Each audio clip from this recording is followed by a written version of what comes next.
What's up, everybody? Welcome to Podcast Now Plus. I'm Alex, and this video I want to talk about the review scores of Ghost of Tsushima, but this time the fan scores, the user scores of this game. So obviously, the Metacritic has obviously changed the way they've done review scores ever since The Last of Us Part 2, where now you have to wait, I believe it's like 36 hours before you're able to review a game. The reviews are up now. You're able to review Ghost of Tsushima, and at the time of recording this, the game has a 9.1 on the site. Now, that's extremely good, and I think this is honestly, and I've said this before on podcasts now, this is a slam dunk for Sucker Punch. I'm so happy for them. I'm so proud for them. This was a game that, I mean, there's without question, you look back at the history of me talking about this game on the channels, I was worried. I felt like there was a lot of things that could potentially go wrong with this game. I had always thought that this game could be very good. I always had high hopes, high expectations for this game, but I did always, have concerns. There was a lot of things I think could have been messed up, and they seem to have absolutely nailed it. Now, I've played it myself. I'm loving it. I mean, from a personal point of view,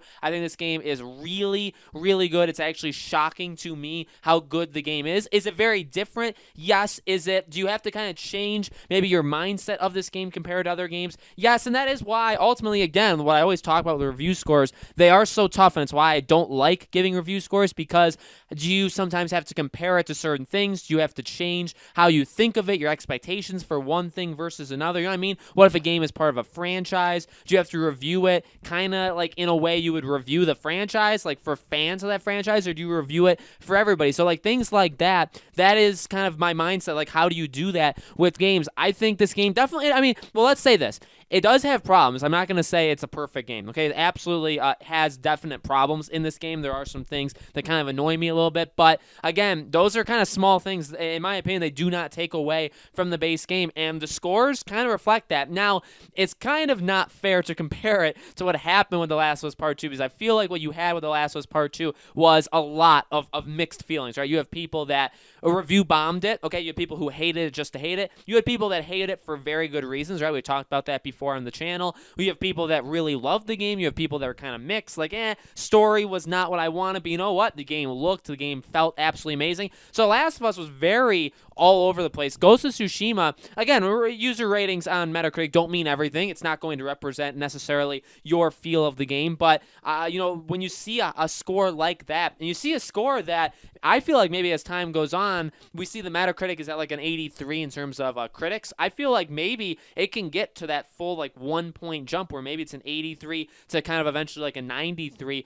for user scores. People are really, I feel like there is some sort of kind of like biasness to it. I feel like maybe that would be helping this game, but overall, I do feel like this game does deserve it. It absolutely deserves the scores it's given, and I feel like with every passing day and with the passing days of the scores just being really solid to really high, it just kind of makes people feel even better about this game. Again, this is a job well done. Sucker Punch absolutely surprised me. I'm so happy that they were able to do this, and when the reviews of Ghost of Tsushima came out from like critics, some of them talked about how this elevates Sucker Punch kind of back into that elite territory with Naughty Dog, with Sony Santa Monica, as with Insomniac as some of the top Sony first-party studios. I feel like honestly it does. They don't make the same game. You're not going to really be getting a game like you would get with other games with Sucker Punch, but I'm not saying like that's a downgrade. I'm not saying that's a bad thing. I think they make some extremely solid games. Also, I would throw Guerrilla Games into that too, because from what they did with Horizon to what Forbidden West looks like, I think they're doing an outstanding job too. So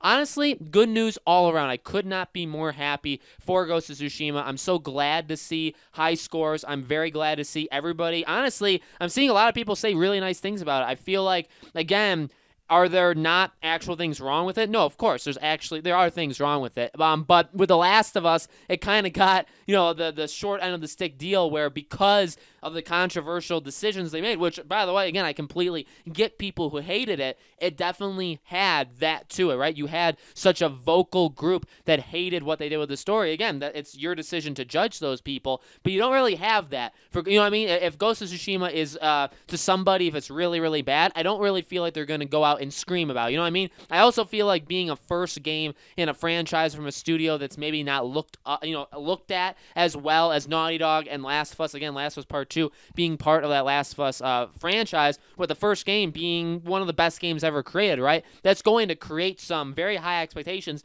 Ghost of Tsushima, I feel like people did have high expectations, and I bet you a lot of those were reached. And then I think a lot of people that went into this game really were not expecting, outrageous things, and that's probably why they're pleasantly surprised. I truly do think that. I think it is a very strong open world game. I don't think it's the greatest game ever created, but I'm really, really happy with it. I was expecting a good game, and so far, what I've received from it, I've received an amazing game. I really, really love so many things in this game, and I'm very glad to see that a lot of other people think that as well. So guys, what do you think? What would your rating of this game be? Do you agree with the user rating on Metacritic? Let me know your thoughts in the comments below. As always, make sure you guys subscribe to this YouTube channel, hit the bell icon so you guys know when these videos go up. And I do a brand new video on this channel every single day, and so I hope to see you guys for tomorrow's video.